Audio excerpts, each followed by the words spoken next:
Hi everyone, today I just wanted to give you a quick demonstration of this here, which is the wood graining effect tool that we've got coming up on a show next week on Create and Craft. Now this isn't something I've actually ever used before and I only received it today, so that just shows how achievable this actually is. So on one side you've got these rubber bristles here which you can drag through paint to give any desired effect, but the side that I want to show you today is the one with the humped edge with all the ridges on.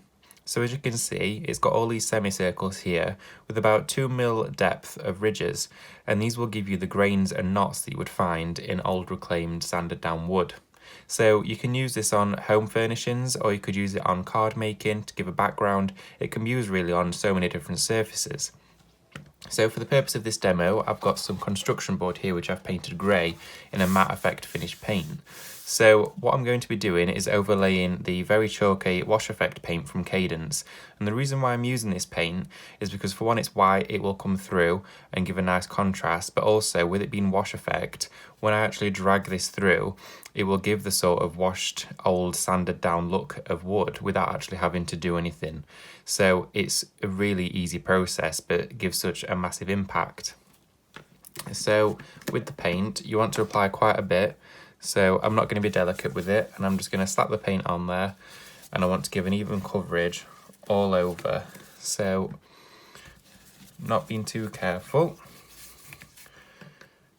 You can use a cut and dry sponge, cut and use to do this, or a roller, but I'm using a brush as that's just my preferred way of getting it onto the surface.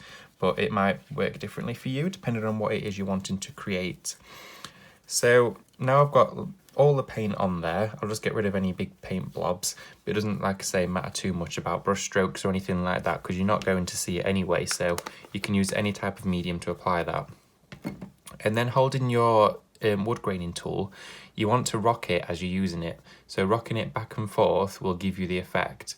So if you imagine this edge of my finger here is the edge of the page, as you start to pull it down, you then rock it and rock it back. So starting at the top of this page here, I'm holding it upright, but pressing down firmly, and I just rock it back and forth like that. So as you can see, it doesn't matter either if you slightly overlap the previous one you've done because you're not matching up a pattern, so you don't have to worry about it messing up.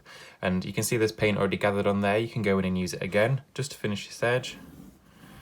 There we are. And that has given a really nice wood effect piece. So you could do this on furniture, you could do it on a cabinet, you could do it on flooring, you could do it on fabric as well. So there's so much you can do with this one tool. You want to make sure to get all of the leftover paint off there because as soon as it dries in, it might be quite awkward to get out. So I would recommend always giving it a good scrub down afterwards. But the effect that you get with this is just amazing. And if you were to varnish this over after we've done it, you will get a long-lasting effect, like I say, and you can put it on so many different things. So tune in next week to watch this on the show. I shall be watching it with you. Thank you.